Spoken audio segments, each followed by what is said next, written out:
అచ్చంగా సినిమా లెక్క political campaign stage మీద కాల్పుల కలకలం. అమెరికాతో పాటు ప్రపంచవ్యాప్తంగా అందరికీ షాక్. అమెరికా మాజీ అధ్యక్షుడు డొనాల్డ్ ట్రంప్ పై జరిగిన హత్యాయత్నం తర్వాత రాబోయే అమెరికా ఎన్నికల చిత్రమే మారిపోతుందనే అభిప్రాయాలు పెరిగాయి.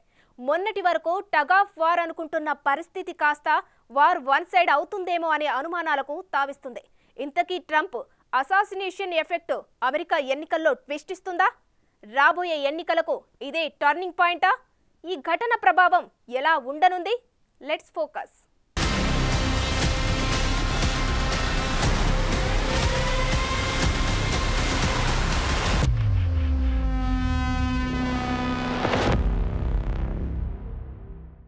See something that said, take a look at what happened. ఎవరూ ఊహించని పరిణామం. రాబోయే అమెరికా ఎన్నికల్లో ప్రతిపక్ష రిపబ్లికన్ ప్రెసిడెంట్ అభ్యర్థి అమెరికా మాజీ అధ్యక్షుడు డొనాల్డ్ ట్రంప్పై జరిగిన హత్యాయత్నం ప్రపంచాన్ని నివ్వెరపోయేలా చేసింది. ప్రపంచంలోనే అత్యంత ఉన్నతమైన నిఘా వ్యవస్థున్న అమెరికా రక్షణ విభాగం ఫెయిల్ అయిందనే వార్తలొస్తున్నాయి. ఈ హత్యా ప్రయత్నం వెనుక ఏదైనా కుట్రుందా? వ్యక్తిగత కోపం కారణమా, లేదా ఇంకేదైనా రీజన్ ఉందా అనే కోణంలో ప్రస్తుతం దర్యాప్తు జరుగుతోంది. వీటన్నిటికంటే ముందు ఈ ఘటనపై సోషల్ మీడియాలో రకరకాల సిద్ధాంతాలు స్వైరవిహారం చేస్తున్నాయి. డొనాల్డ్ ట్రంప్పై దాడిని వివిధ కోణాల్లో విశ్లేషిస్తున్నారు ప్రపంచ జనం. అయితే అనుమానాల వెనుక కారణాలు కూడా లేకపోలేదు. జరిగిందంతా సినిమా సీన్ల ఎఫెక్టివ్గా ఉంది. సినిమా పోస్టర్స్కి తగ్గట్టే పర్ఫెక్ట్ ఫోటో షాట్స్ వచ్చాయి. ముఖంపై 2 రక్తం గీతలు, హీరో మాదిరి ట్రంప్ పిడికిలి బిగించి చేయెత్తితే మ్యాగజైన్ కవర్ ఫోటోకి సరిపోయే ఖతర్నాక్ ఇమేజ్ వచ్చింది. అయితే ఇది ఒకవైపు కనిపిస్తున్న అభిప్రాయమే. మరోవైపు ఈ దెబ్బతో అమెరికా ఎన్నికల్లో ట్రంప్ పెద్ద ట్విస్ట్ ఇచ్చినట్టే కనిపిస్తోంది. ఈ ఘటన ఎన్నికలపై ఎలాంటి ప్రభావం చూపుతుందా అనే విశ్లేషణలు జోరుగా సాగుతున్నాయి. అమెరికా కాలమానంలో జూలై 13న పెన్సిల్వేనియాలో జరిగిన ర్యాలీలో అమెరికా మాజీ అధ్యక్షుడు డొనాల్డ్ ట్రంప్పై కాల్పులు జరిగాయి. ప్రస్తుత రిపబ్లికన్ అధ్యక్ష అభ్యర్థిగా ఉన్న ట్రంప్పై జరిగిన ఈ హత్యాయత్నంపై దర్యాప్తు జరుగుతున్న తరుణంలో ఘటనపై రాజకీయ అలజడి రేగింది. పెన్సిల్వేనియాలో ఎన్నికల ప్రచారం చేస్తున్న డొనాల్డ్ ట్రంప్ పైన 20 ఏళ్ల ఓ యువకుడు 120 గజాల దూరంలో ఉన్న ఓ ఫ్యాక్టరీ పైకప్పు మీద నుంచి గన్తో కాల్పులు జరిపాడు. 5 రౌండ్ల కాల్పుల్లో 2 రౌండ్లు ట్రంప్పై దూసుకొచ్చాయి. బుల్లెట్ చెవిని తగులుతూ వెళ్లడంతో త్రుటిలో ట్రంప్ మృత్యువు నుంచి బయటపడ్డారు. క్షణాల్లో తేరుకున్న ట్రంప్ ముఖంపై రక్తం చారలతో ఫైట్ ఫైట్ ఫైట్ అంటూ 3 సార్లు పిడికిలి బిగించిన చేతినెత్తి చెబుతుంటే అమెరికా యావత్తూ షాకు గురయింది. అంతకు మించి అమెరికా రాజకీయ చిత్రంలో పెద్ద ట్విస్ట్ ఇచ్చింది. అమెరికాలో ప్రెసిడెంట్కు దాదాపు సమానంగా ఉండే భద్రతా వలయం మధ్యలో ఈ అటాక్ జరగడం అనుమానాలకి తావిచ్చింది. అమెరికా పోలీస్ వ్యవస్థపై సందేహాల్ని పెంచింది. జరిగిన సంఘటన భయంకరమైంది. అమెరికా అధ్యక్షుడు జో బైడెన్ మాట్లాడుతూ ఈ రకమైన హింస యుఎస్లో వినకూడనిది అని అన్నారు. ఇది చాలా మందిని ఆశ్చర్యానికి గురిచేసింది. ఎందుకంటే యునైటెడ్ స్టేట్స్ రాజకీయ హింసపై స్థాపించబడిన దేశంగా అంతర్జాతీయ నిపుణులు కొందరు వాదిస్తారు. అమెరికా చరిత్ర మొత్తం రాజకీయ హింస సంఘటనలు కనిపిస్తాయి. అమెరికా ప్రెసిడెంట్లు, ప్రెసిడెన్షియల్ నామినీలపై హత్యాయత్నాలు అక్కడ కొత్తేమీ కాదు. అమెరికా చరిత్ర అంతటా ఇలాంటి ఉదాహరణలు కనిపిస్తాయి. అయితే 1981లో నాటి అధ్యక్షుడు రొనాల్డ్ రేగన్పై హత్యాయత్నం తర్వాత మళ్లీ అలాంటి ఘటన జరగడం ఇదే మొదటిసారి. గతంలో హత్యకు గురైన ప్రెసిడెంట్ కెనడీ రాజకీయ వారసుడిగా బైడెన్ తన రాజకీయ జీవితాన్ని ప్రారంభించాడు. ఇంత చరిత్ర చూసిన బైడెన్ అమెరికాలో ఇలాంటి హత్యా సంస్కృతి వినకూడనిది అంటూ ఘటనను తీవ్రంగా ఖండించారు. దీనిపై వేగంగా దర్యాప్తు చేయిస్తామని హామీ ఇచ్చారు.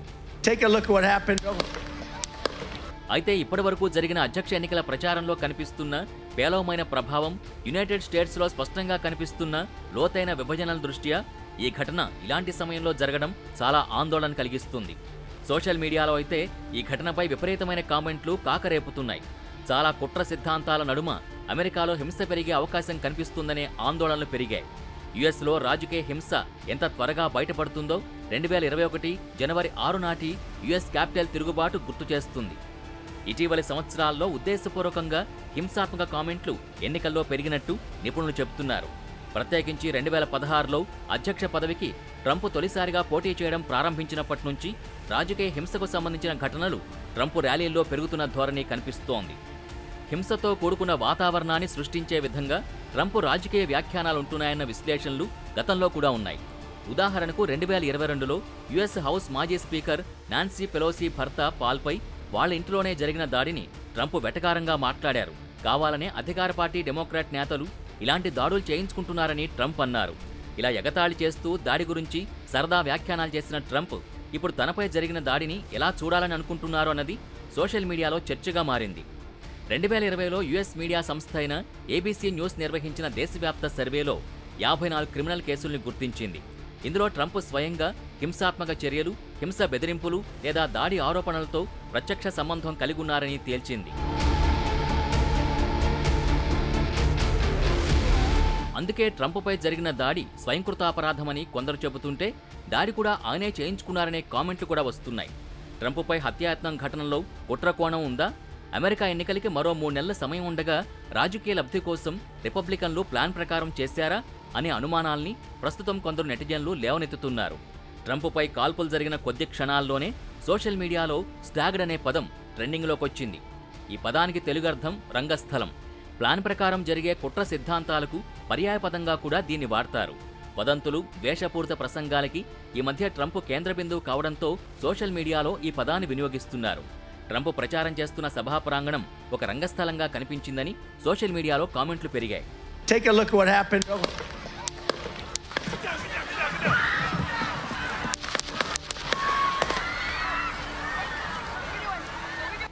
ఘటన గురించి రకరకాల సందేహాల్ని వెలిబుచ్చుతున్నారు నెటిజన్లు.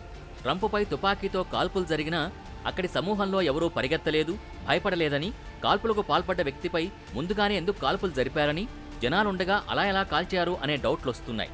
దాడి తర్వాత ఫోటోగ్రాఫర్లు కూడా చాలా పర్ఫెక్ట్గా ఫోటోలు తీయడం ఎలా సాధ్యమైందని ప్రశ్నిస్తున్నారు. ఎన్నికల్లో సానుభూతిని పొందడానికి ఈ ప్రచార సభ ఏర్పాటు చేశారా? ట్రంప్ని నమ్మలేము అంటూ కొందరు కామెంట్ చేస్తున్నారు. అయితే ఈ కామెంట్లలో ఎక్కువగా అధికారిక డెమోక్రటిక్ పార్టీ మద్దతుదారులున్నట్టు BBC నివేదిక తెలిపింది. ఇక సోషల్ మీడియా వేదికగా వస్తున్న ఈ ఆరోపణల్ని రిపబ్లికన్ పార్టీ నేతలు, ట్రంప్ అభిమానులు ఖండిస్తున్నారు. అక్కడ జరిగింది ఏదైనప్పటికీ బుల్లెట్ గాయాలతో ట్రంప్ లేచి నిలబడి చెయ్యెత్తి ఫైట్ అని చెప్పే పోస్టర్ మాత్రం ఎన్నికలను నిర్వచించబోతున్నాయనే అభిప్రాయాలు పెరిగాయి. ఇప్పటివరకు జరిగిన ప్రచారంలో ఎన్ని ఎఫెక్టివ్ అంశాలున్నప్పటికీ ఈ ఘటన నిర్ణయాత్మకమైన ప్రభావం చూపిస్తుందని విశ్లేషకులు కూడా భావిస్తున్నారు. ఇది ట్రంప్ని తన మద్దతుదారుల దృష్టిలో అమరవీరుడు అనే స్థానం నుంచి వీరయోధుడిగా మార్చిందని అంటున్నారు. అయితే రాబోయే 4 నెలల్లో ట్రంప్ ప్రచారాన్ని తన చుట్టూ ఉన్నవారు ఎలా ఉపయోగిస్తారు అనేది ప్రధాన చర్చగా నడుస్తోంది. రాబోయే రోజుల్లో విస్కాన్సిన్లో ప్రారంభం కానున్న రిపబ్లికన్ నేషనల్ కన్వెన్షన్కు ముందు ఈ ఘటన తీవ్రమైన ప్రభావాన్ని చూపిస్తుందని భావిస్తున్నారు. ట్రంప్ ఎన్నికల్లో గెలవడానికి కావాల్సిన బలాన్ని ఈ పోస్టర్ ఇస్తుందనే అభిప్రాయాలు వస్తున్నాయి.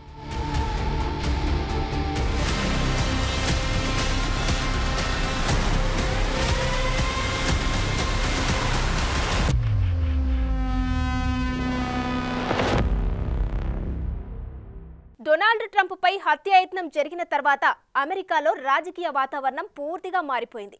ఈ సంఘటనతో ట్రంప్ గెలిచే అవకాశాలు కూడా పెరుగుతాయని ఇప్పటికే పలు నివేదికలు వెల్లడించాయి. ఇక బైడెన్ అయితే ఎటూ కాని పరిస్థితుల్లో కొట్టుమిట్టాడుతున్నారు. ముందు నుయ్యి వెనుక గొయ్యిలా తయారైంది. ఈ వాతావరణంలో ఓటర్ నాడి ఎటుంటుందా అనే విశ్లేషణలు పెరిగాయి.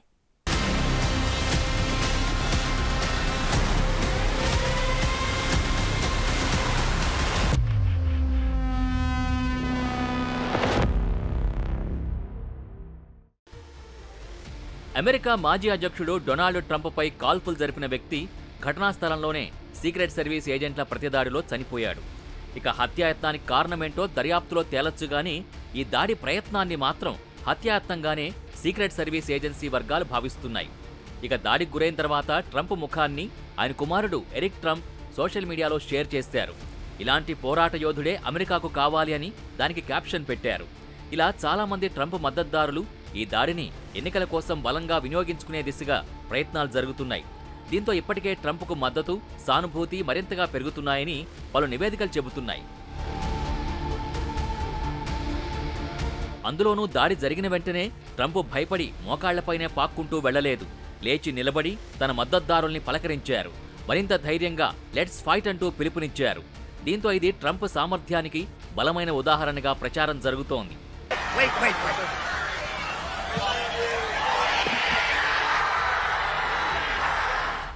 ఇక ఈ చారిత్రాత్మక ఘటన తర్వాత పొలిటికల్ ప్రిడిక్షన్ ప్లాట్ఫామ్ అయిన పాలీ మార్కెట్ ప్రకారం ట్రంప్ గెలిచే అవకాశాలు 70% పెరిగినట్టు తెలుస్తోంది. ఇక 8% పెరుగుదలతో ఆల్ టైమ్ హైని సూచిస్తుందని నివేదిక పేర్కొంది. న్యూయార్క్ హుష్ మనీ కేసులో దోషిగా తేలిన తర్వాత ట్రంప్పై ప్రతికూల ప్రభావం వచ్చింది. అయినా ట్రంప్ తన దూకుడిని ప్రదర్శిస్తూనే ఉన్నారు. ఇప్పుడు ఇది కొనసాగుతుండగానే తాజా దాడి తర్వాత ట్రంప్ మద్దతు, ప్రెసిడెంట్ అభ్యర్థిగా ఆమోదం రేటింగ్ కూడా గణనీయంగా పెరిగిందని నివేదిక సూచించింది. ఇక ట్రంప్పై జరిగిన దాడి తర్వాత తన ప్రత్యర్థి ప్రస్తుత ప్రెసిడెంట్ జో బైడెన్ ప్రచార ప్రణాళికల్లో కూడా భారీ మార్పులు చోటు చేసుకున్నాయి. ట్రంప్పై దాడితో తాను తీవ్రంగా కలత చెందినట్టు ప్రకటించారు Biden.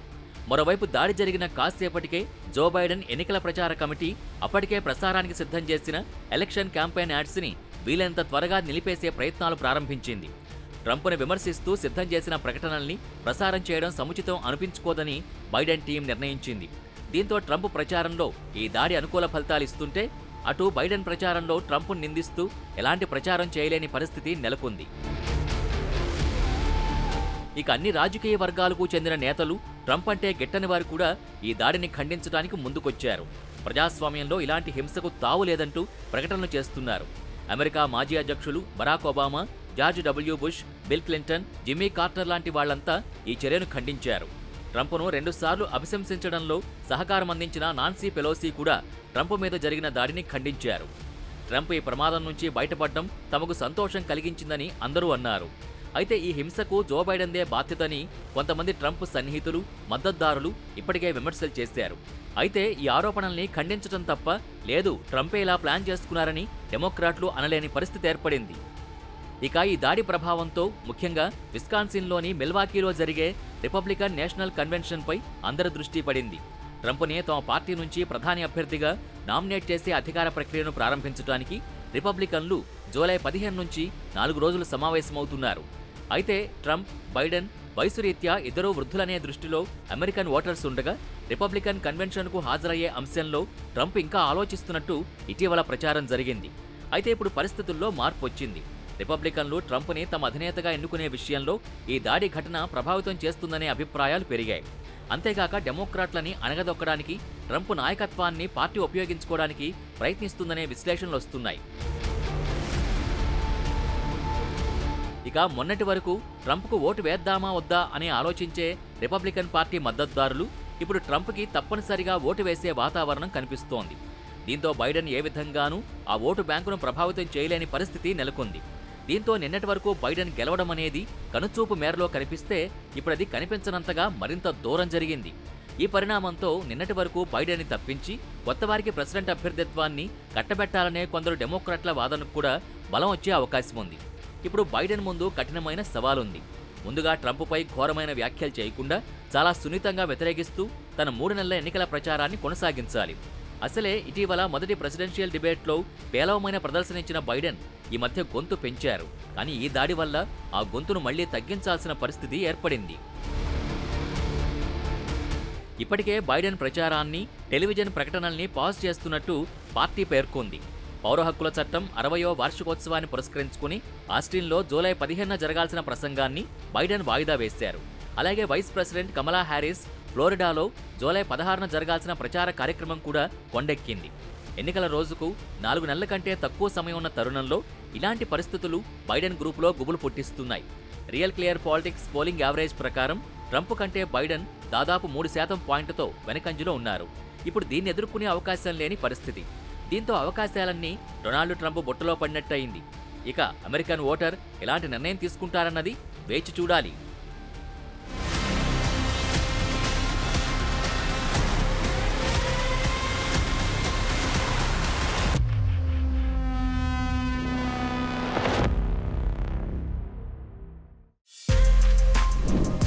For more videos like this, subscribe Big TV channel.